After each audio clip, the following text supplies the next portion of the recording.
दाशी विशाखान्वितांश्च हे कृष्ण करुणा सिंधु दीनबंधु जगत्पते गोपेश गोपिका कांत राधा कांत नमोस्तुते तप्त कांचन गौरांगी राधे वृंदावनेश्वरी वृषभानुसुते देवी प्रणमामि हरिप्रिये वाञ्छाकल्पतरुभ्यश्च कृपा सिन्धुभ्य एव च पतितानां पावनेभ्यो वैष्णवेभ्यो नमो नमः।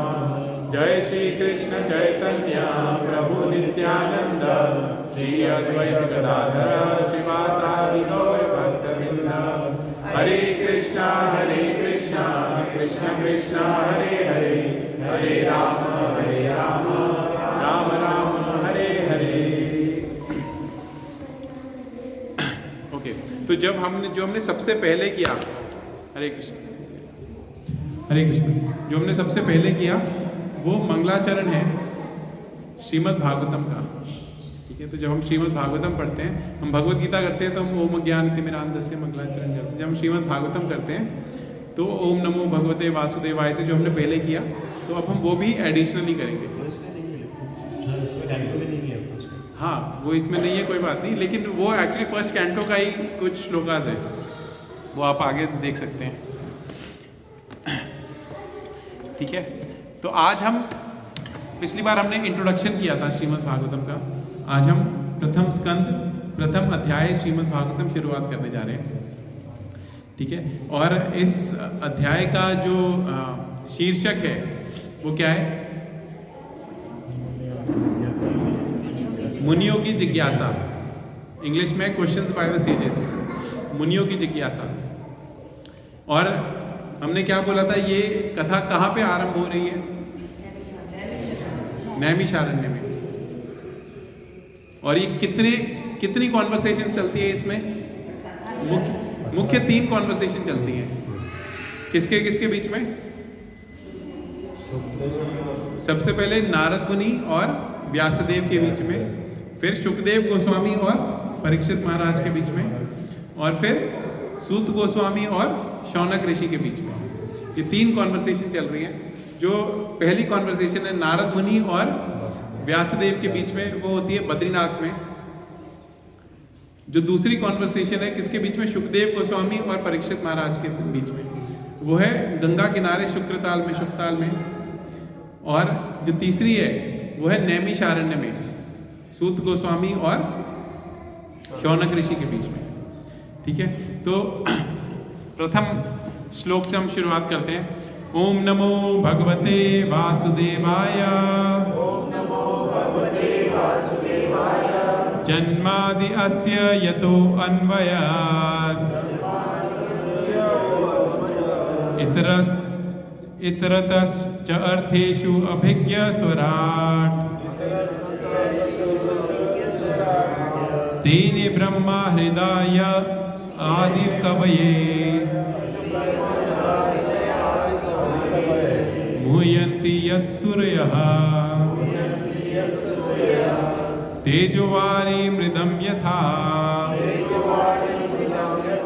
विनिमयो यत्र त्रिसर्गो अमृषा धाम्ना स्वेन सदा निरष्टकुहकम् सत्यं परम धीमहि। तो हम सबसे पहले क्या करते हैं, कोई भी हम क्लास शुरुआत करते हैं, सबसे पहले हम क्या करते हैं? मंगलाचरण करते हैं। मंगलाचरण to accept, to present our obeisances and to accept mercy, right, यानी प्रणाम करने के लिए और कृपा उजागर करने के लिए। इसी तरह यहाँ पे सबसे पहले क्या हो रहा है? मंगलाचरण कर रहे हैं। मंगलाचरण में क्या हो रहा है? ओम नमो भगवते वासुदेवाय। सबसे पहले भगवान कृष्ण को ग्लोरीफाई करते हैं। उसके बाद अगले 2 श्लोक में श्रीमद् भागवतम को ग्लोरीफाई किया जाएगा। एक बार हिंदी वाली देना मेरे को, मेरे पास इंग्लिश वाली है, कोई भी।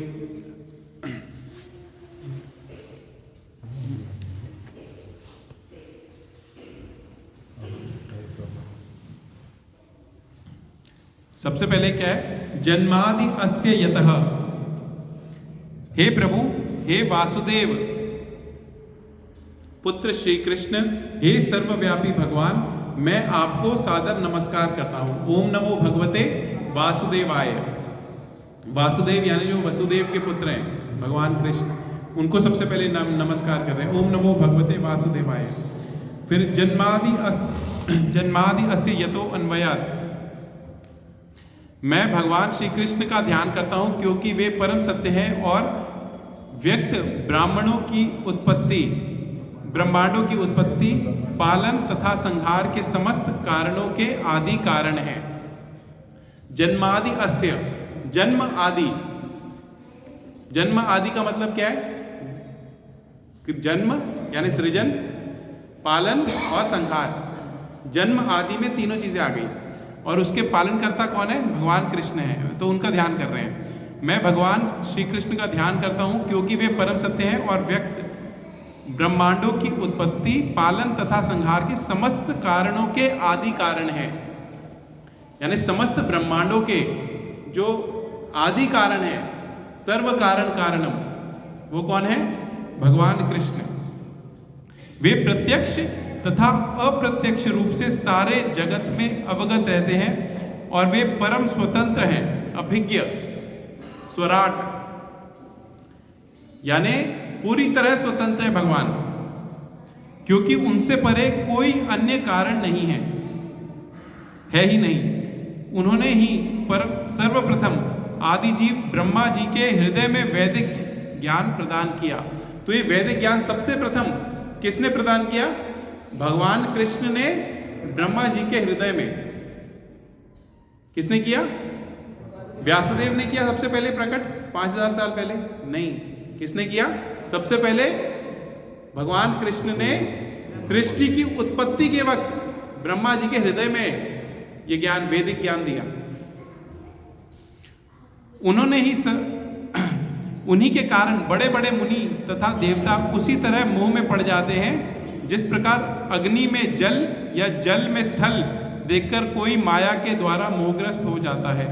उन्हीं के कारण ये सारे भौतिक ब्रह्मांड जो प्रकृति के तीनों गुणों की प्रतिक्रिया के कारण अस्थायी रूप से प्रकट होते हैं, वास्तविक लगते हैं, जबकि ये सब अवास्तविक होते हैं। अतः मैं उन भगवान कृष्ण का ध्यान करता हूँ जो भौतिक जगत के भ्रामक रूपों से सर्वथा मुक्त अपने दिव्य धाम में निरंतर वास करते हैं। मैं उनका ध्यान करता हूं क्योंकि वे ही परम सत्य हैं। तो सबसे पहले यहां पे क्या कर रहे हैं? व्यासदेव सबसे पहले मंगलाचरण कर रहे हैं और मंगलाचरण में सबसे पहले भगवान किसको ध्यान कर रहे हैं? भगवान कृष्ण का ध्यान कर रहे हैं। उसके बाद उनको ग्लोरीफाई कर रहे हैं कि भगवान कृष्ण ही सभी कारणों के कारण है। सभी ब्रह्मांडों की सृष्टि, उत्पत्ति तथा सृजन, पालन तथा संहार किसके द्वारा होता है? भगवान कृष्ण के द्वारा ही होता है। सबसे पहले वेदों का ज्ञान किसने दिया? भगवान कृष्ण ने ही ब्रह्मा जी को दिया। वे ही पूरी तरह अभिज्ञ हैं, स्वराट हैं, independent, he is completely independent. तो मैं और वे ही परम सत्य हैं। मैं उनको सादर प्रणाम करता हूं। हम सबसे पहले भगवान को ओम नमो भगवते वासुदेवाय, सबसे पहले कोई भी क्लास का स्टार्ट करते वक्त सबसे पहले क्या करते हैं? भगवान को याद करते हैं, भगवान को प्रणाम करते हैं। उसके बाद अगले श्लोक में, दूसरे श्लोक में और तीसरे श्लोक में श्रीमद् भागवतम को ग्लोरीफाई करेंगे। दूसरा श्लोक खोल लीजिए।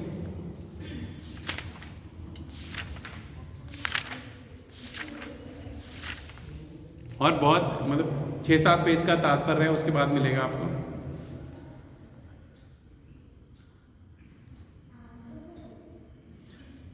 धर्मः प्रोजुहितो कैटभो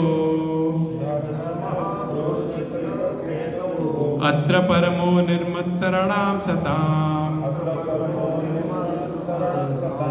वेद्यं वास्तवम् अत्र वस्तु शिवदं त्रापत्रयोन्मूलनम्। श्रीमद्भागवते महामुनि कृते किं वा परैरीश्वरः साध्य हृदि अवरुध्यते अत्र पृथ्वी शुश्रुभिस्तत्क्षणात्।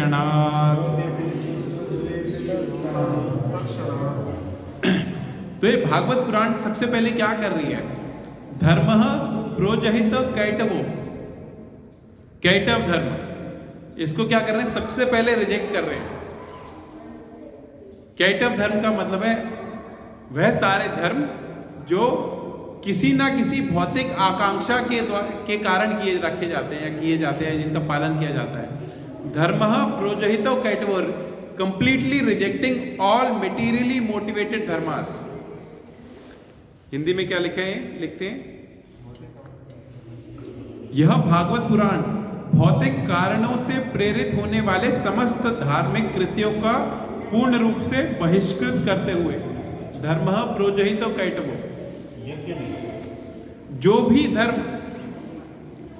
धर्म जिसका मूल कारण पालन करने का भगवान कृष्ण को प्रसन्न करना ना हो के कुछ और है। हम कोई भी धर्म पालन करते हैं, उसका एक ही मोटिव होना चाहिए। वो क्या होना चाहिए? भगवान कृष्ण की प्रसन्नता। ये श्रीमद् भागवतम उसके अलावा सभी प्रकार के धर्मों को क्या करते हैं? कंप्लीटली रिजेक्ट करती है। धर्म प्रोजहितो कैटवो यत्र परमो निर्मत्सराणाम सताम।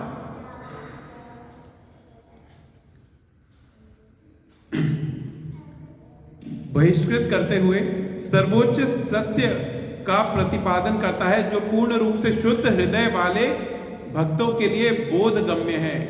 तो इसको कौन समझ सकता है? निर्मत्सराणाम, निर्मत्सर, मत्सरता का मतलब क्या है? ईर्ष्या। जो अंदर पूरी तरह से निर्मल है, जो निर्मल नहीं है, उनके लिए ये समझ किसको आ सकता है? श्रीमद् भागवतम को यथारूप कौन समझ सकता है? जिसका मन निर्मल है, जिसका हृदय निर्मल है। यह सर्वोच्च सत्य वास्तविकता है जो माया से पृथक होते हुए सबों के कल्याण के लिए है। और ये किसके लिए है? सभी के कल्याण के लिए है। ऐसा सत्य तीनों प्रकार के संतापों को समूल नष्ट कर देता है। शिवदम ताप त्रयोन्मूलनम, त्रय ताप, तीन प्रकार के ताप कौन कौन से? आदि दैविक, आदि भौतिक और आध्यात्मिक। इन तीनों प्रकार के तापों को जो उन्मूलन, जड़ से उखाड़ फेंकता है। ये श्रीमद् भागवत की, ये हम श्रीमद् भागवतम को ग्लोरीफाई कर रहे हैं। पहले श्लोक में हमने क्या किया? पहले श्लोक में हमने भगवान कृष्ण को ग्लोरीफाई किया। इस श्लोक में हम श्रीमद् भागवतम को ग्लोरीफाई कर रहे हैं। इसको पढ़ने वाले, इसके पढ़ने वाले के अंदर क्या होता है? निर्मलता आती है। और ये जड़ से हमारे जीवन में जो दुख हैं, तीन प्रकार के ही दुख हैं, मौत, जन्म, उसके अलावा जन्म, मृत्यु, जरा, व्याधि। इन तीन प्रकार के दुखों को जड़ से उखाड़ फेंकता है।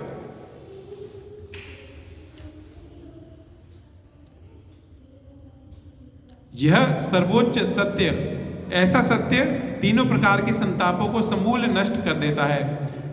और इसको किसने लिखा? श्रीमद् भागवते महामुनि कृते, महामुनि व्यासदेव द्वारा अपनी परिपक्व अवस्था में संकलित यह सौंदर्यपूर्ण भागवत ईश्वर साक्षात्कार के लिए अपने आप में पर्याप्त है, जो फिर अन्य किसी शास्त्र की क्या आवश्यकता है?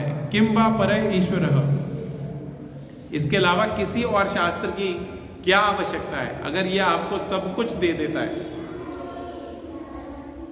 हमें क्या जरूरत है कुछ भी भगवान से भौतिक मांगने की, जबकि हमें भगवान सब कुछ दे सकते हैं बहुत इजीली। हमें कुछ भी मेटीरियली किसी भी तरफ जाने की क्या जरूरत है? हमारा अंदर से जब भी हम भगवान के सामने जाते हैं, हमारा मोटिव क्या होता है? कुछ ना कुछ हम भौतिक ही मांगते हैं। लेकिन भगवान से क्या मांगना चाहिए? भगवान के सामने भगवान से, भगवान के लिए केवल शुद्ध भक्ति ही मांगनी चाहिए। भगवान से और कुछ मांगने की जरूरत नहीं है। भगवान ऑटोमेटिकली सब कुछ पूरा कर देंगे। ठीक है, आगे चलते हैं।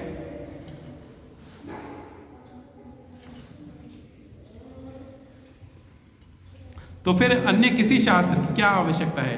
जैसे जैसे कोई ध्यानपूर्वक तथा विनीत भाव से भागवत के संदेश को सुनता है, वैसे वैसे ज्ञान के इस संस्कार या अनुशीलन से उसके हृदय में परमेश्वर स्थापित हो जाते हैं। ठीक है, तो ये हम श्रीमद् भागवतम को ग्लोरीफाई कर रहे हैं। फिर अगले श्लोक में, थर्ड श्लोक का,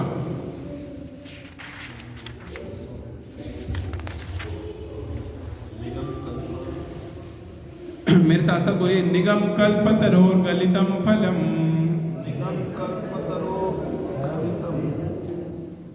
निगम कल्पतरोर गलितम फलम, शुकमुखाद अमृत द्रव्यम संयुतम,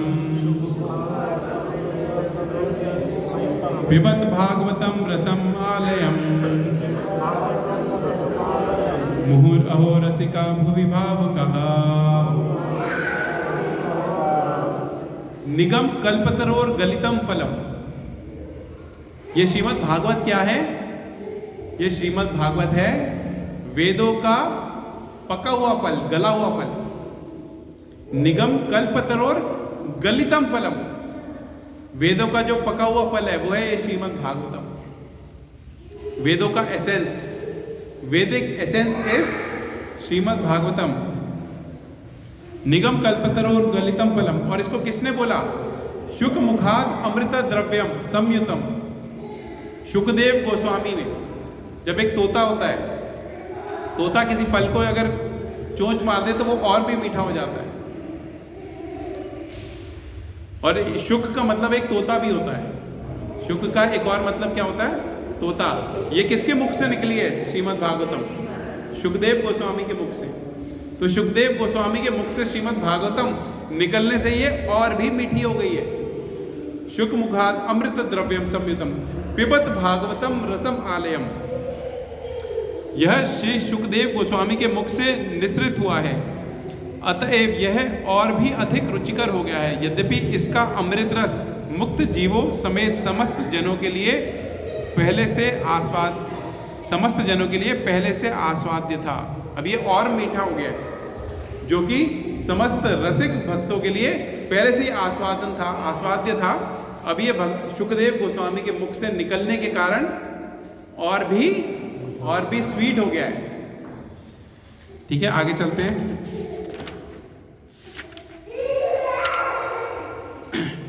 चौथा श्लोक, नैमिषे निमिष क्षेत्रे ऋषयः शौनकादयः सत्रम स्वर्गाय लोकाय सहस्र समम आसत।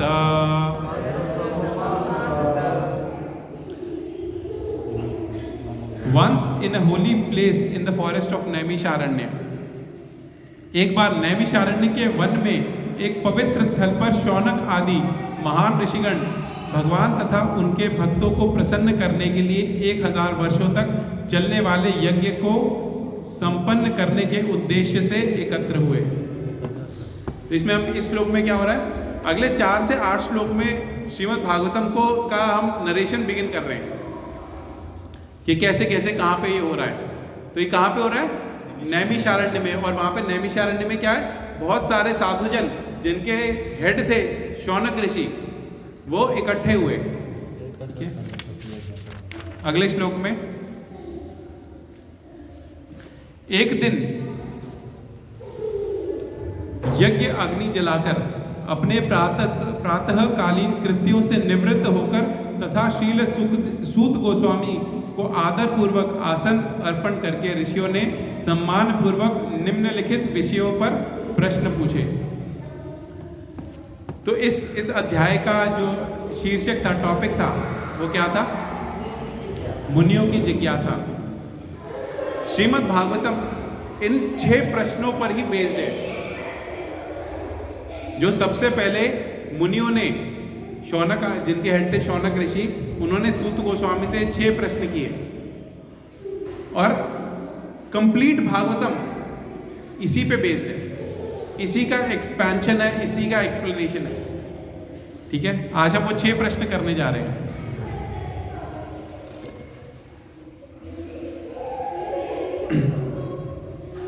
खोलना है।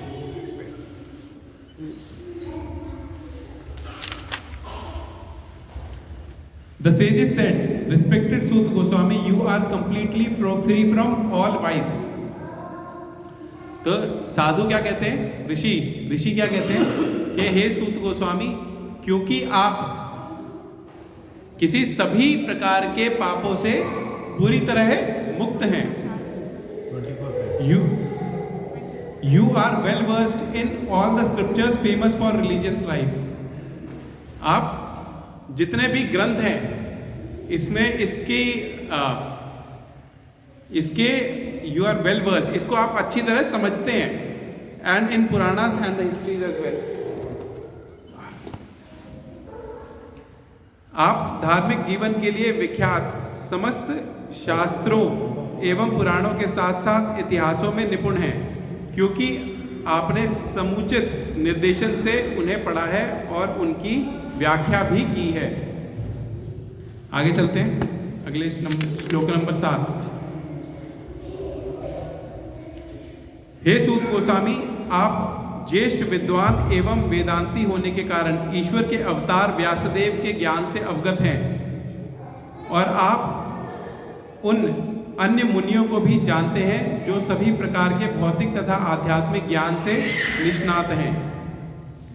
इससे भी अधिक, चूंकि आप विनीत हैं, आपके गुरुओं ने एक सौम्य शिष्य जानकर आप पर सभी तरह के से अनुग्रह किया है, और अतः आप हमें वह सब बताएं जिसे आप उनसे वैज्ञानिक ढंग से सीखा है।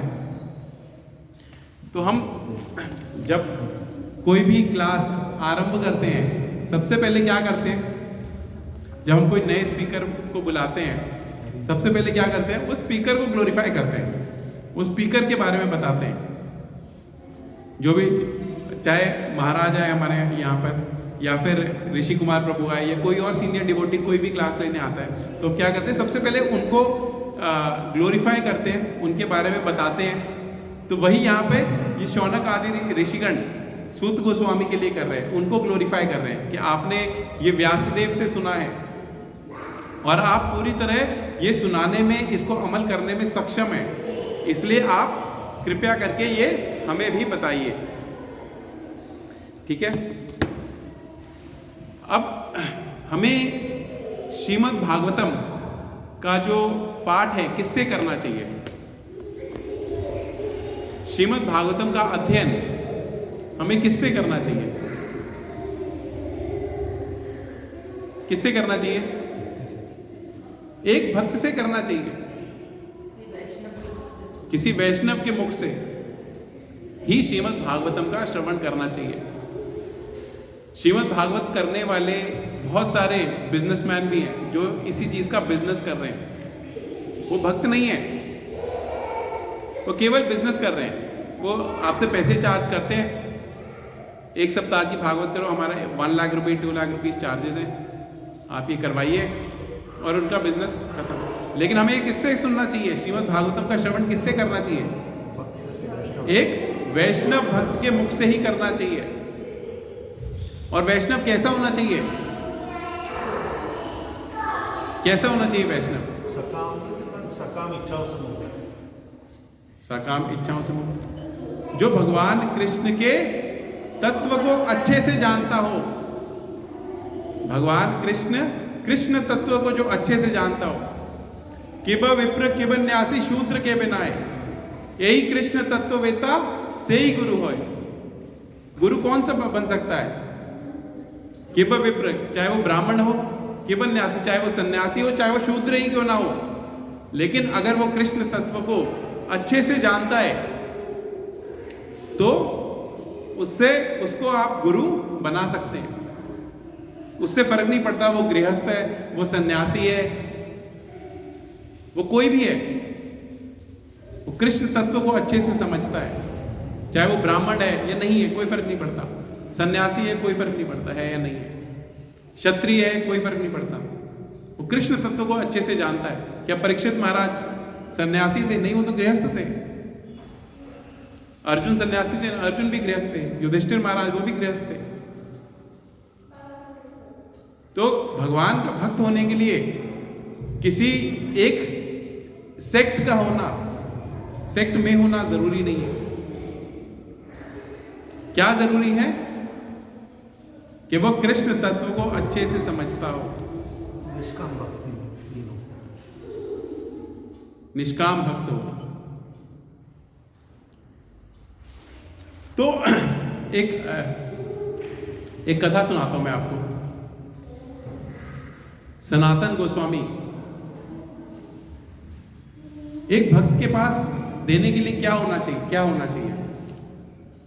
सनातन गोस्वामी एक बार एक व्यक्ति था, वो सनातन गोस्वामी, उसको जब पता लगा कि बहुत दूर के एक सनातन बाबा हैं, उनके पास एक बहुत ही मूल्यवान वस्तु है, पारसमणि, वो उनके पास है। तो उनको ढूंढता ढूंढता पहुंचा। बड़ी फेमस हुई ये बात कि उनके पास पारसमणि है। पारसमणि क्या है? जो हर चीज को सोना बना देती है, टच करने से सोना बना देती है। तो एक व्यक्ति है, उसके मन में लालच आया कि मेरे को भी ऐसी कोई पारसमणि मिल जाए तो कितना अच्छा हो। तो कहते हैं वो ढूंढता ढूंढता सनातन बाबा के पास पहुंचा। कहते हैं मैंने सुना है आपके पास एक बहुत ही मूल्यवान पारसमणि है, कृपया आप कर मुझे दे सकते हैं? कहते हैं हाँ, मैं तो दे सकता हूँ तुम्हें।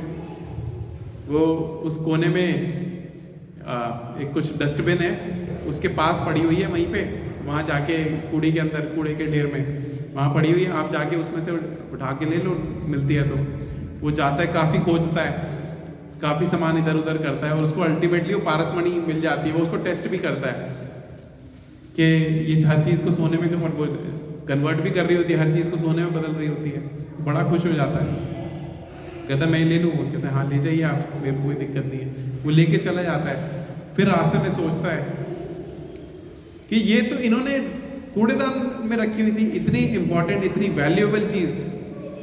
हम अपनी वैल्यूएबल चीज़ को कहाँ रखते हैं?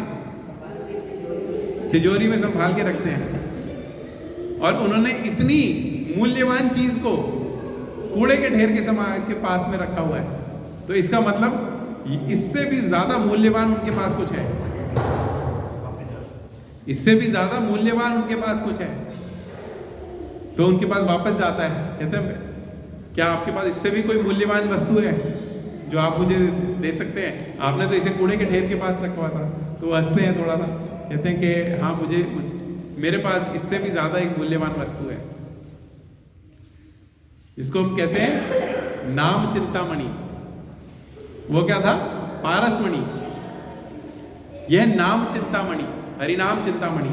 एक पुस्तक भी है हरिनाम चिंतामणि, किसी ने देखी है कभी बुक हरिनाम चिंतामणि? मेरे पास है, नेक्स्ट क्लास में याद रहा तो लाऊंगा आपके लिए। तो कहते हैं कि आप इसको लेने के लिए आप वो है, दृढ़ निश्चय है आपके अंदर? कहते हैं हाँ है, मेरे अंदर है निश्चय। तो कहते हैं उसको तुम्हें पारसमणि को इस कचरे में फेंकना, पहले फेंकना होगा। कहते हैं ठीक है, पारसमणि को फेंक, और उनके हाथ में माला देते हैं। चिंतामणि क्या होता है? जो कुछ भी हमें चाहिए वो हमें मिल जाता है। एक कृष्ण भक्त के पास देने के लिए कुछ भी नहीं है, मेटीरियली देने के लिए कुछ भी नहीं है। एक कृष्ण भक्त के पास मेटीरियली देने के लिए कुछ भी नहीं है, क्योंकि वो सब कुछ पहले ही छोड़ चुका है। लेकिन वो भगवान कृष्ण को आपको दे सकता है। नाम चिंतामणि कृष्ण चैतन्य रस विग्रह अभिनत्व नाम नामिनो। नाम क्या है? हरिनाम क्या है? चिंतामणि है, जो हमारी सभी चिंताओं को हर सकता है। लेकिन हम नाम चिंतामणि को छोड़ के हम कहां लग जाते हैं? पारसमणि। हम इसी चीज में लगे हुए हैं। हरिनाम चिंतामणि को हमने इतनी वैल्यू अभी फिलहाल नहीं दे रखी जितने हमने पारसमणि को दे रखी है। मनी एंड हनी को। मणि मतलब मनी है, हमारे लिए वैल्यूएबल यही लगता है हमें, जो कि अल्टीमेटली हम जितनी मर्जी तिजोरी भर ले, हम जितनी मर्जी तिजोरी भर ले, अल्टीमेटली वो सब यहीं पे रह जानी है। आपके साथ रियल बैंक अकाउंट में क्या जाएगा? आपके साथ आपने जितना भगवान का नाम लिया है वो आपके साथ बैंक अकाउंट में हमेशा इस जन्म के बाद भी जाएगा। लेकिन आपने जितना भी तिजोरी इकट्ठी करी है, तिजोरी में भरा है, बैंक अकाउंट्स में भरा है, हम सब भर रहे हैं, वो भरते भरते भरते हम वो तो भर रहे हैं, इसको भरने की हमें अभी चिंता इतनी नहीं है, बहुत उम्र पड़ी है, बहुत उम्र पड़ी है, हम यही सोचते रहते हैं। और यही सोच में हमारी अल्टीमेटली एक दिन क्या होता है? हरि बोल।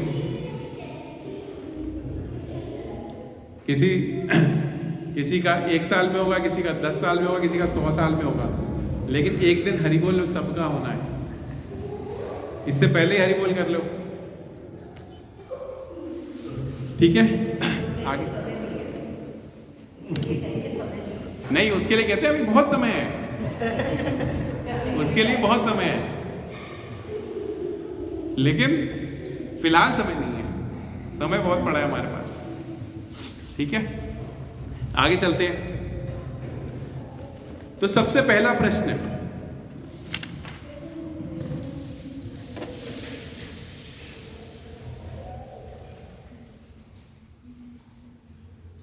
नौवा श्लोक।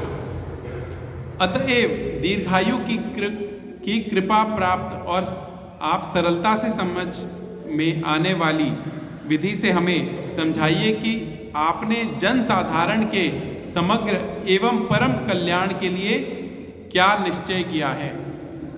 पहला प्रश्न, what is the absolute good for people in general, यानी जन साधारण के लिए सबसे कल्याणकारी क्या चीज है? पहला प्रश्न। कितने प्रश्न थे टोटल? 6 प्रश्न थे, जो शौनक आदि ऋषि किससे कर रहे हैं?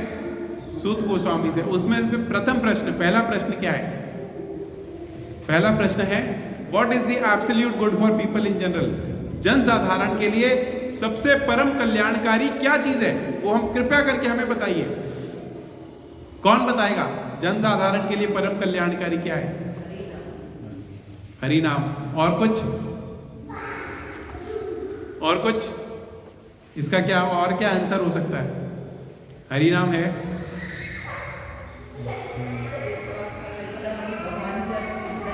भगवान का चिंतन करना, और श्रद्धा के साथ भक्ति करना, भगवान को श्रद्धा के साथ भगवान को श्रद्धा के साथ भक्ति करना भगवान की, और जो काम करे निस्वार्थ भाव से भगवान की प्रसन्नता के लिए करना। इसका एक्चुअल आंसर सूत गोस्वामी क्या देते हैं वो हम अगले अध्याय में देखेंगे। थोड़ा सा बता दीजिए। वो बताते हैं becoming free from material bondage, भौतिक बंधन से मुक्त होना, और भगवान के लिए, भगवान के प्रति शुद्ध प्रेम को डेवलप करना। ये जन साधारण के लिए सबसे ज्यादा परम कल्याणकारी है। परम कल्याणकारी क्या है? किसी को कंबल बांटना, किसी को शॉल बांटना, ये उसके कल्याण के लिए बहुत बहुत ज्यादा जरूरी है क्या? किसी को बहुत ज्यादा पैसे की जरूरत है, उसको पैसे से मदद करना, ये उसके लिए परम कल्याणकारी है क्या? हॉस्पिटल बनाना, क्या ये परम कल्याणकारी है? क्या हॉस्पिटल बनाने से उसके भौतिक सभी दुख दूर हो जाएंगे? किसी बीमार व्यक्ति के कुछ टाइम के लिए होंगे, वो भी जरूरी है, ऐसा नहीं है कि हॉस्पिटल जरूरी नहीं है। नहीं होते। हॉस्पिटल जरूरी नहीं है, हॉस्पिटल भी जरूरी है। हॉस्पिटल तो खाली दुख में साथ देने की व्यवस्था है। हाँ, मतलब अल्टीमेटली हमें वो भी चाहिए। क्या हमें कोई बीमारी होती है तो उसको ठीक करने के लिए हमें व्यवस्था नहीं चाहिए, हमें वो भी चाहिए। लेकिन क्या वो परम कल्याणकारी है? नहीं, वो परम कल्याणकारी नहीं है। ठीक है, दूसरा प्रश्न 11वें श्लोक में,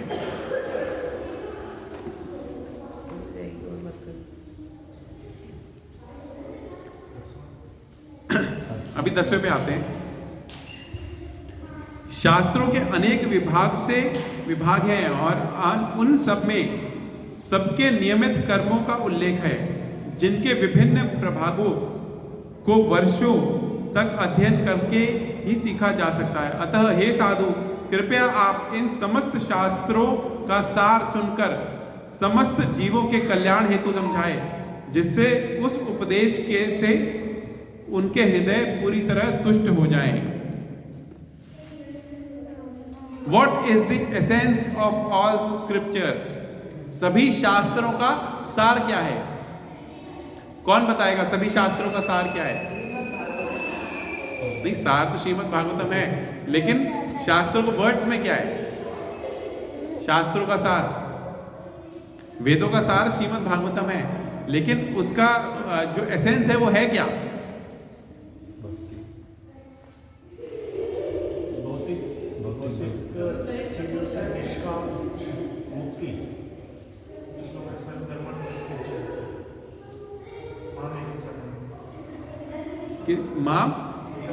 माम एकम शरणम, भगवान के कंप्लीट शरण में आना, ये शास्त्रों का सार है। राइट। जो सूत गोस्वामी आंसर करते हैं वो करते हैं, Krishna is the object of the ultimate worship. भगवान कृष्ण सभी प्रकार से, सभी तरीके की वर्शिप, भक्ति के लिए सबसे किसकी की जानी चाहिए? केवल भगवान कृष्ण की। That is the essence of all scriptures. सभी शास्त्रों का सार यही है। भगवान कृष्ण ही सभी कारणों के कारण है। ईश्वर परमः कृष्ण सच्चिदानंद विग्रह अनादिरादि गोविंदम सर्व कारण कारणम। भगवान कृष्ण बताते हैं, अहम सर्वस्य प्रभो मतः सर्वम प्रवर्तते इति मत्वा भजन्ते माम बुधा भाव समन्विता। सब कुछ मुझ में से ही उत्पन्न होता है। अहम सर्वस्य प्रभो मतः सर्वम प्रवर्तते इति मत्वा भजन्ते माम। जो इस भाव से मुझे भजता है वह व्यक्ति बुद्धिमान है। Krishna is the ultimate object of worship. फिर एक बार 10वें श्लोक पे आ जाते हैं। ये प्रश्न नहीं है, ये शौनक आदि ऋषि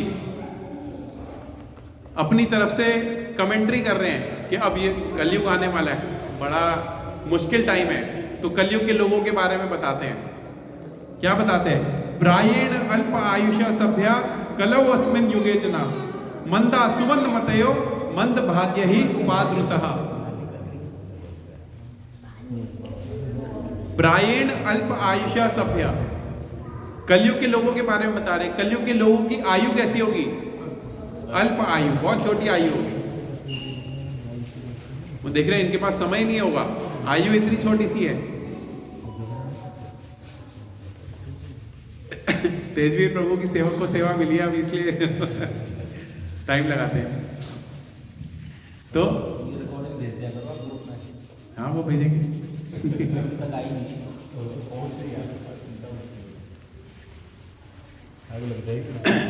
तो प्रायेण अल्प आयुषा सभ्या, कलयुग के लोगों की आयु कैसी होगी? कैसी होगी? अल्प आयु, बहुत छोटी आयु होगी। कलौ अस्मिन् युगे जना मंदा सुमंद मतयो। और कैसे उनकी बुद्धि कैसे होगी? बहुत ही मंद, छोटी बुद्धि होगी। सुमंद मतयो, और क्या है? आलसी होंगे। उनका भाग्य भी मंद होगा, मंद भाग्य। और हर समय कैसे रहेंगे? हर समय डिस्टर्ब।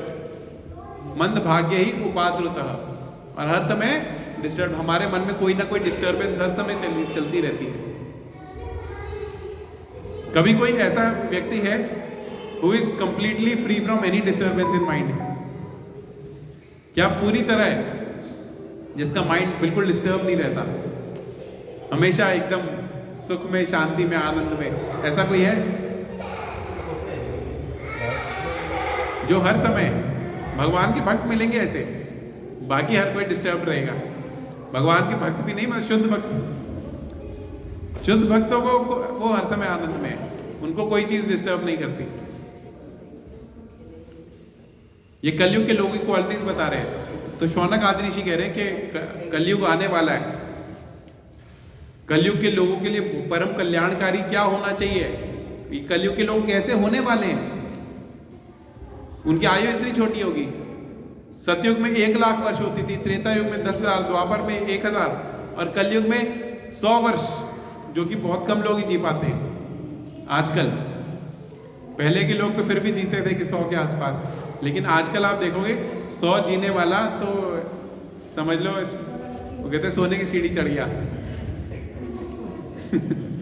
उसके में हलवा बढ़ता है।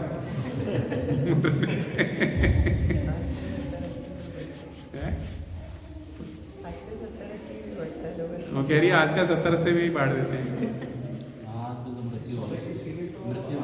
चौथी जनरेशन आने पे 100 साल में आ जाती है, ठीक है, मतलब वटेवर, हर किसी का अपना रूल है। कोई चौथी जनरेशन में पढ़ देता है, कोई 100 साल में है, कोई तीसरी जनरेशन में, वटेवर। पहले के लोग आलसी नहीं थे, सिर्फ कलयुग के ही आलसी हैं। कलयुग के लोग ज्यादा आलसी निकलेंगे। अच्छा, पहले के थे? पहले मधुमंगल था, वो आलस में हमेशा खाता रहता था, भगवान का भक्त। ठीक है, आगे चलते हैं। फिर तीसरा प्रश्न 12वां, इसका ये एक बार बोल खोल दे, एक सेकंड होल्ड कीजिए जरा, मैं इसकी ना सेटिंग चेंज कर देता हूँ, बार बंद हो जाता है। इसमें आपको भी अगर ऐसी दिक्कत आ रही है, सेटिंग्स में डिस्प्ले स्क्रीन टाइम आउट, उसको 10 मिनट्स कर दीजिए।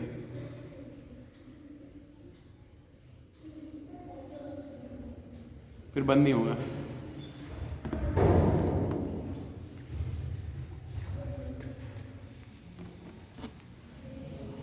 हे सूत गोस्वामी, आपका कल्याण हो।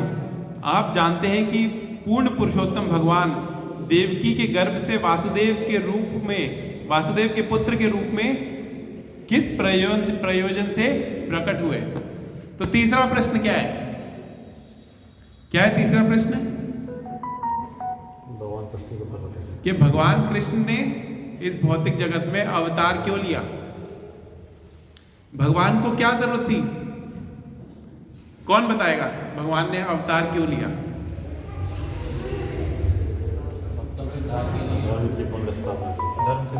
धर्म की स्थापना के लिए। यदा यदा ही धर्मस्य ग्लानिर्भवति, हमने भगवद गीता में पढ़ा था, भगवद गीता फिनिश कर ली, हमने पढ़ा था, क्या था? यदा यदा ही धर्मस्य ग्लानिर्भवति भारत अभ्युत्थानम धर्मस्य तदात्मानं सृजाम्यहम् परित्राणाय साधूनां। हाँ, धर्म की हानि होने लगती है। परित्राणाय साधूनाम, किसके लिए? साधुओं का परित्राण। विनाशाय जो दुष्कृताम, धर्म संस्थापना, धर्म की स्थापना करने के लिए संभवा मैं युग युग में अवतार लेता हूँ, भगवान बताते हैं। लेकिन श्रीमद् भागवतम में एक स्पेशल आंसर भी देते हैं। वो स्पेशल आंसर क्या है? सतयुग में हो गई थी। सतयुग में हिरण्यकश्यप था ना, भगवान ने नरसिंह रूप में अवतार लिया था।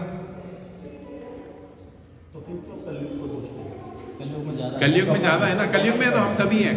कलयुग में 100% पॉपुलेशन इज,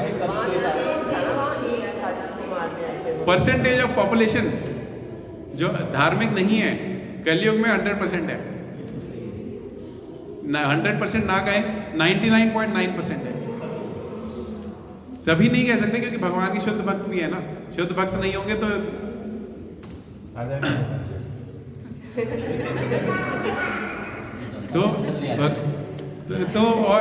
कंप्लीट कलयुग आ जाएगा। अभी कलयुग की बिगिनिंग है। तो परसेंटेज ऑफ पॉपुलेशन सतयुग में सबसे कम थी, फिर त्रेता, फिर द्वापर, फिर कलयुग में सबसे ज्यादा है। असुर थे ना, अब हम सभी असुर हैं। उस टाइम असुर भी थे, देवता भी थे, मनुष्य भी थे, अब हम सभी असुर हैं यहाँ पे बैठ के।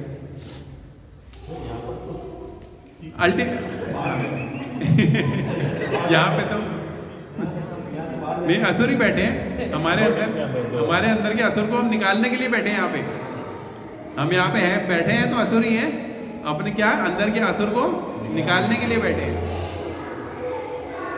तो प्रश्न क्या था कि भगवान क्यों प्रकट होते हैं?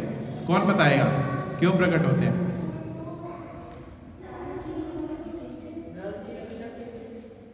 धर्म की रक्षा के लिए तो हमने सुन लिया। एक जो स्पेशल आंसर है भागवतम में, वो क्या है?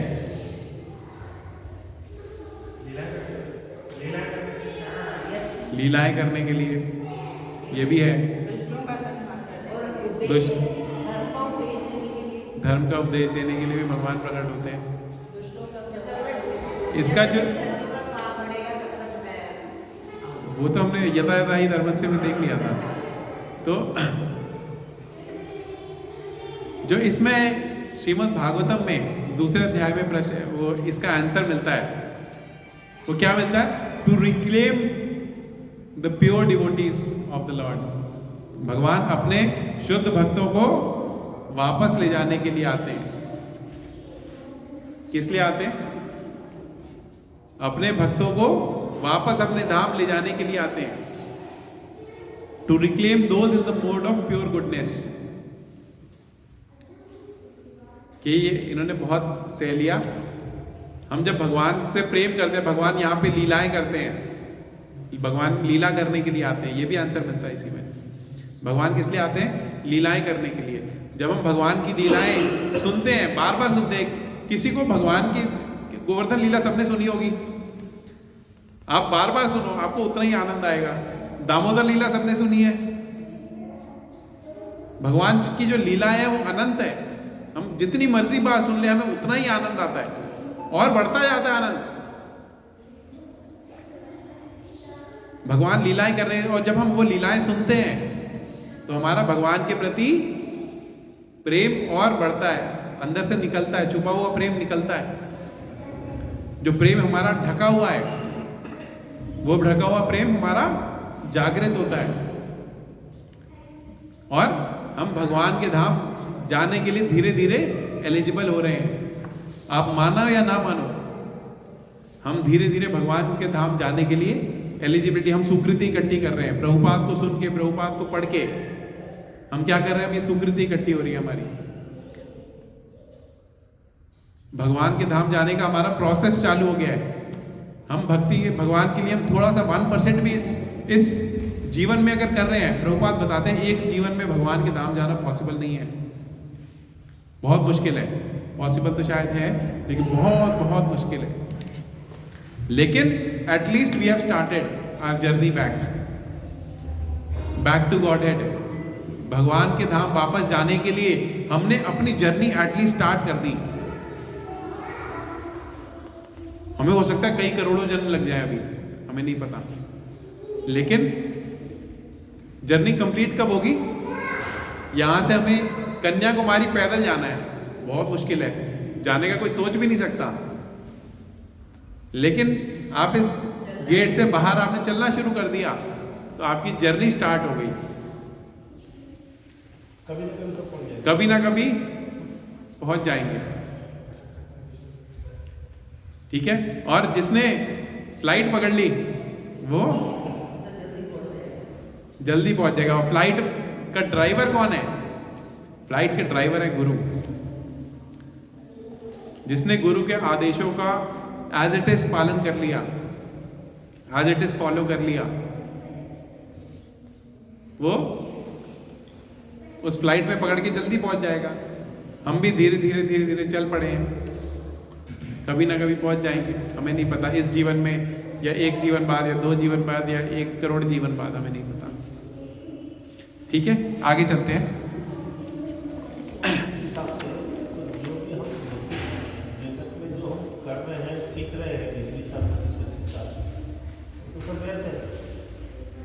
जो हम सीख रहे हैं हमने मेटीरियली जो सीखा, मानव जीवन में आता है उसको हम मेटीरियल नहीं, बालक जीवन में भी हम भगवान की भक्ति सीख सकते हैं। नहीं सीख सकते, लेकिन प्रहलाद महाराज बताते हैं ना, एफर्ट कर रहे हैं वो तो सब व्यर्थ हो गया। एफर्ट कर रहे हैं क्या चीज, क्या किस चीज के लिए एफर्ट कर रहे हैं? अगर हम वो एफर्ट भक्ति में कर रहे हैं तो वो व्यर्थ नहीं है। अगर हम उसके अलावा हमारे सारे एफर्ट्स व्यर्थ हैं। आगे श्रीमद् भागवतम के तीसरे अध्याय में ही, दूसरे और तीसरे अध्याय में बताएंगे कि मेटीरियली हम जो कुछ भी मेहनत कर रहे हैं अल्टीमेटली वो सभी व्यर्थ है। हम जो भगवान का नाम ले रहे हैं अल्टीमेटली यही हमारा रियल बैंक बैलेंस है। उसके अलावा क्या है, जो भी हम भगवान के लिए नहीं कर रहे वो उसके अलावा क्या है, श्रम एव ही केवलम, केवल क्या है, श्रम है, मेहनत। हम मेहनत कर रहे हैं, मेहनत का हमें कुछ फल अल्टीमेटली नहीं मिलेगा, मेहनत का फल अल्टीमेटली 0 हो जाएगा। उसके अलावा क्या है, श्रम एव है। जो भी हम भगवान की भक्ति के अलावा हम जो कुछ भी कर रहे हैं वो केवल श्रम कर रहे हैं और कुछ भी नहीं कर रहे हैं। ठीक है, आगे चलते हैं। आज हमने सभी 6 प्रश्न कंप्लीट करने हैं। अगला प्रश्न, how did the Lord create the material world? भगवान ने इस भौतिक सृष्टि की रचना कैसे करी? भगवान ने इस भौतिक सृष्टि की रचना कैसे करी? उससे पहले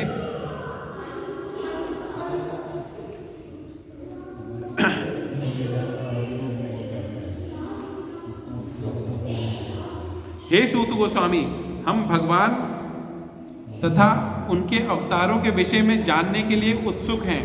कृपया हमें पूर्ववर्ती आचार्यों द्वारा दिए गए उपदेशों को बताइए, क्योंकि उनके वचन श्रवण तथा कहने सुनने दोनों से ही मनुष्य का उत्कर्ष होता है। तो क्या बताते हैं इसमें कि भगवान के अवतारों का वर्णन कीजिए। जन्म तथा मृत्यु के जाल में उलझे हुए जीव यदि अनजाने में भी भगवान कृष्ण के पवित्र नाम का उच्चारण करते हैं तो तुरंत मुक्त हो जाते हैं, क्योंकि साक्षात भय भी इससे भयभीत रहता है। साक्षात भय भी भगवान के नाम से भयभीत है। हे सूत गोस्वामी, जिन महान ऋषियों ने पूर्ण रूप से भगवान के चरण कमलों की शरण ग्रहण कर ली है, वे अपने संपर्क में आने वाले को तुरंत पवित्र कर देते हैं, जबकि गंगा जल दीर्घ काल तक उपयोग करने के बाद ही पवित्र कर पाता है। तो जैसे गंगा जल है, ये एक प्रश्न नहीं है, ये शौनक आदि ऋषि कमेंट्री कर रहे हैं कि जैसे गंगा जल है वो बहुत समय के बाद पवित्र करता है, लेकिन जो भगवान के शुद्ध भक्त हैं केवल उनके दर्शन मात्र से ही वो पवित्र कर देते हैं। हमें उनके दर्शन के अलावा हमें और कुछ और उनके रियल दर्शन का मतलब है उनके मुख से सुनना। गंगा जल हमें पवित्र करता है लेकिन बहुत समय बाद करता है। एक कथा आती है कि एक ब्राह्मण होता है, वो हरिद्वार में भगवान के गंगा नदी में स्नान करने के लिए जाता है और वहां जाकर बिल्कुल पास में ही श्रीमद् भागवत उसे पता लगता है कि हो रही है, श्रीमद् भागवतम का पाठ हो रहा है। तो वो श्रीमद् भागवत के पाठ में ना जाकर उसको लगता है कि मैं तो यहाँ पे गंगा जल में स्नान करने आया था, गंगा स्नान करने आया था, तो मैं गंगा स्नान के लिए जाता हूँ। तो देखते वहां जाके देखता है कि गंगा तो पूरी तरह सूखी हुई है, गंगा तो है ही नहीं, चल ही नहीं रही है, सूखी हुई है। तो वो वापस आने लगता है और देखता है कुछ ब्राह्मण रास्ते में अपना स्नान करते हुए आ रहे हैं। उसको बड़ा अजीब लगता है कि वो कहते हैं कि आप स्नान कहाँ से करके आ रहे हैं, गंगा तो सूखी हुई है। वो कहते हैं गंगा कहाँ सूखी हुई है, गंगा तो पूरे अपने फुल फ्लो में बह रही है। तो कंफ्यूज होता है, फिर वापस जाता है, देखता है कि गंगा तो फिर सूखी हुई है, पता नहीं इनको कि ये इनको क्या लग रहा है। वो जाके फिर आसपास ब्राह्मणों से पता करता है, तो उसको समझ में आता है कि मैंने श्रीमद् भागवतम को सुनने के बजाय मैंने किसको क्या प्रेफर किया, गंगा में जाकर स्नान करना प्रेफर किया। तो उसको अपनी गलती का एहसास होता है, वह श्रीमद् भागवतम सुनने जाता है और उसके बाद गंगा स्नान में जाता है। तो अल्टीमेटली कहने का यहाँ पे इस श्लोक में क्या बताया जा रहा है कि गंगा हमें बहुत समय बाद पवित्र करती है, और गंगा अगर पवित्र करती भी है ना तो हमारे पापों को तो धोती है गंगा, नो डाउट। हम जो भी काम कर्म करते हैं, लेकिन हम बाहर निकलते हैं और वापस उसी चीज में।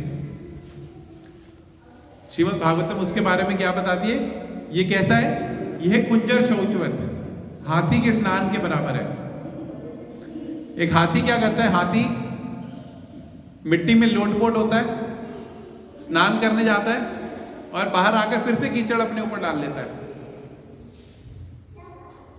गंगा में स्नान करने गया, बाहर निकला और कीचड़ फिर से अपने मुंह पे डाल दिया, अपने शरीर पर डाल लिया। तो ये भी बिल्कुल वैसा ही है, हम जाते हैं पापों को धोने, पाप धुलते होते हैं और वापस आके फिर से उन्हीं पापों में लग जाते हैं। क्यों?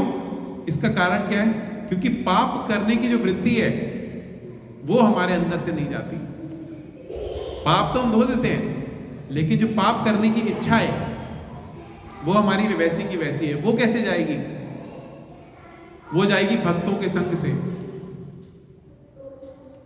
और इसलिए लिखा है इसमें कि गंगा जल तो बहुत समय बाद पवित्र करता है, लेकिन आप जैसे भक्तजन तो तुरंत ही पवित्र करने में सक्षम है।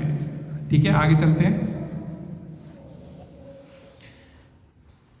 इस कलह प्रधान युग के पापों से उद्धार पाने का इच्छुक ऐसा कौन है जो भगवान के पुण्य यशों को सुनना नहीं चाहेगा?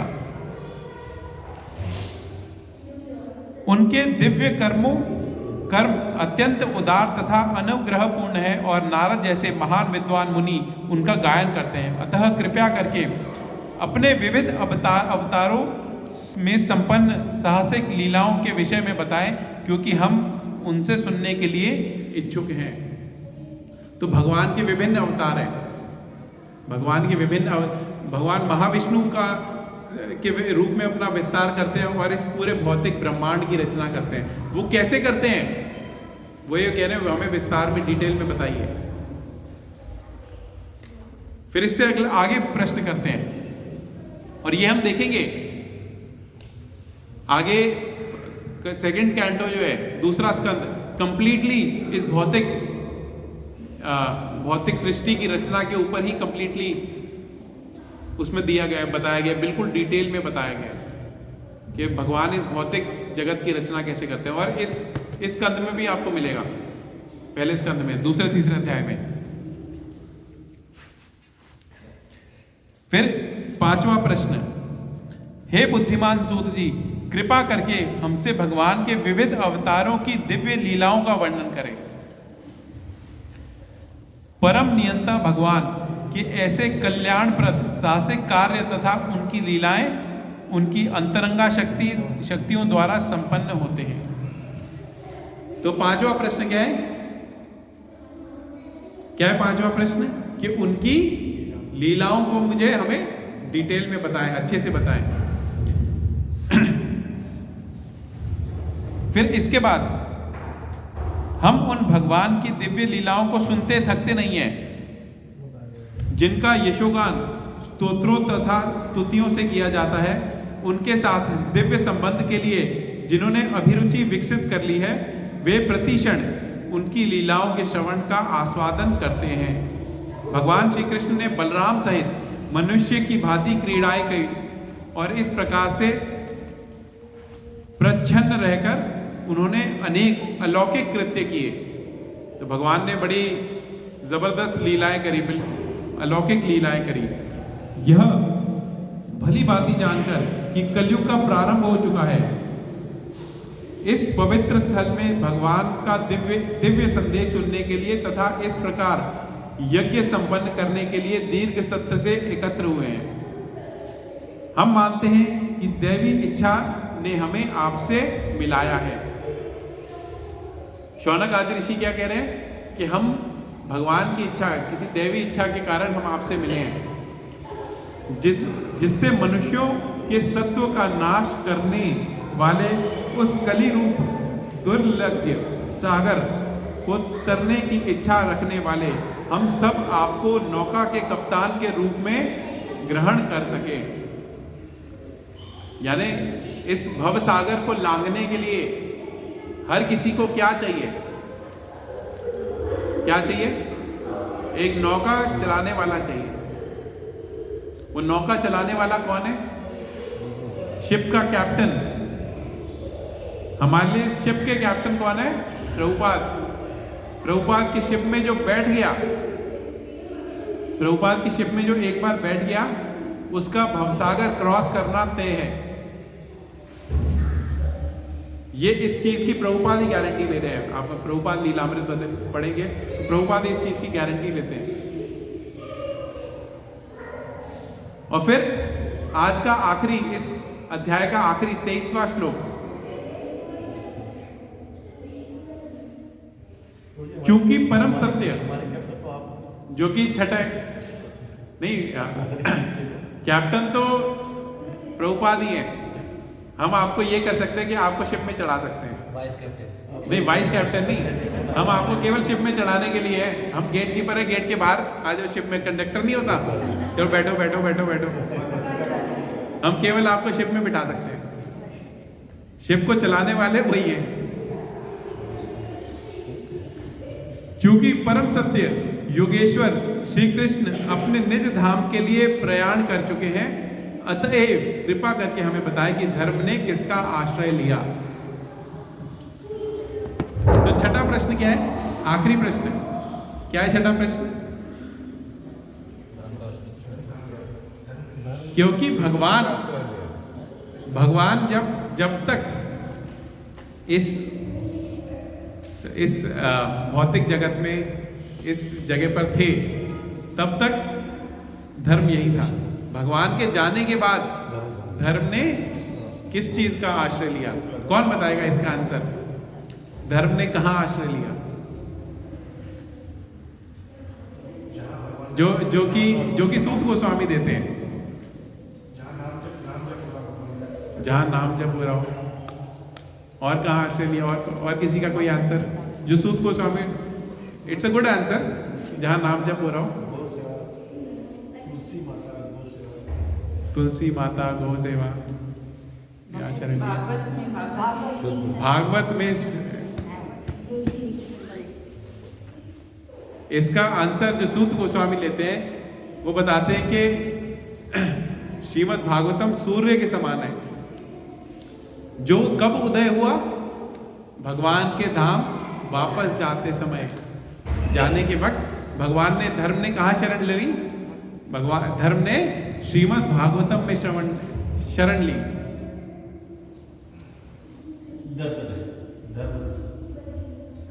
क्या चीज? धर्म ने श्रीमद् भागवत में शरण ली। बड़ा वर्डिंग जैसे है ना, श्रवण और शरण।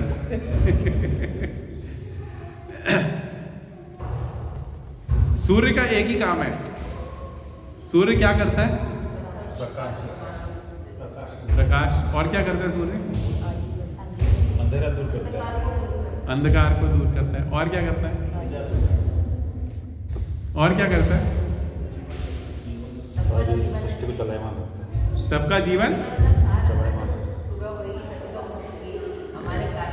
सुबह सन हुआ तो हम उठते हैं, हमें जगाता है। सूर्य हमारा अलार्म बेल भी है। कहीं ना कहीं ठीक है, सूर्य उगता है तो हमारी नींद खुलती है। जो नाइट शिफ्ट कर रहा है उनका सूर्य उठता है तो जगह सो जाते हैं। है कोई नाइट शिफ्ट करने वाला यहाँ पे? पहले क्या है? अभी नहीं, पहले क्या है? पहले क्या? तो सूर्य का एक और बहुत इंपॉर्टेंट काम है, वो है हमारी आयु हरता है। क्या करता है? एक बार सूर्य उगा और अस्त हुआ, और हमारी एक दिन हमारे जीवन की आयु से हर लिए, वो आपको कोई वापस नहीं कर सकता। वो समय आपको कोई वापस नहीं कर सकता। श्रीमद् भागवतम बताती है, आयुर हरति वै पुंसाम उदयन अस्त चयन असौ तस्यार्थ यद क्षणो नीता उत्तम श्लोक वार्ताया। कि आयु, सूर्य क्या कर रहा है? सूर्य हमारी आयु हरता जा रहा है, हरता जा रहा है, हरता जा रहा है। आयु हरती भाई पुंसाम, और हर किसी की हर रहा है, हर मनुष्य की। कैसे? उदयन अस्त चयन असो, एक बार उदय होता है और अस्त होता है। हमारी आयु एक दिन माइनस, हमारी आयु थी कुल मिला के 1,00,000 दिन मान लिया, मेरे को नहीं पता, कैलकुलेशन नहीं कर रहा हूं, लेकिन अब कैसी रहेगी? एक दिन बाद 99,999, फिर 998, 997 और एक दिन 0। तस्यार्थ यत क्षणो नीता उत्तम श्लोक वार्ता है। लेकिन वह आयु सूर्य ने हमारी नहीं हरी जब हमने क्या किया? उत्तम श्लोक वार्ताया। भगवान का एक नाम है उत्तम श्लोक, जिनकी उत्तम श्लोकों से ग्लोरिफिकेशन की जाती है। उत्तम श्लोक वार्ताया, जब हमने भगवान उत्तम श्लोक यानी भगवान कृष्ण की क्या करी? डिस्कशन करी। वह क्षण हमारा सूर्य भी नहीं हर सकता। वो हमने वेस्ट नहीं किया, वो हमने अप्लाई किया।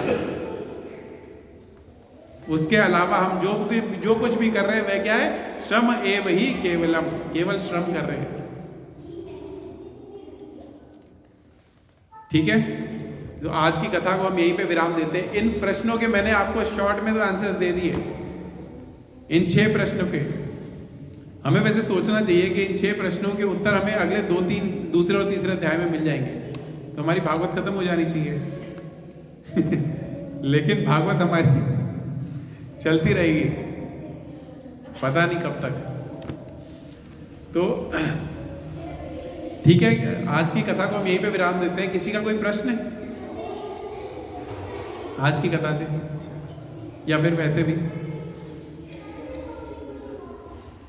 नहीं? तो तेजवीर प्रभु, आप प्रिपेयर करके आए हो?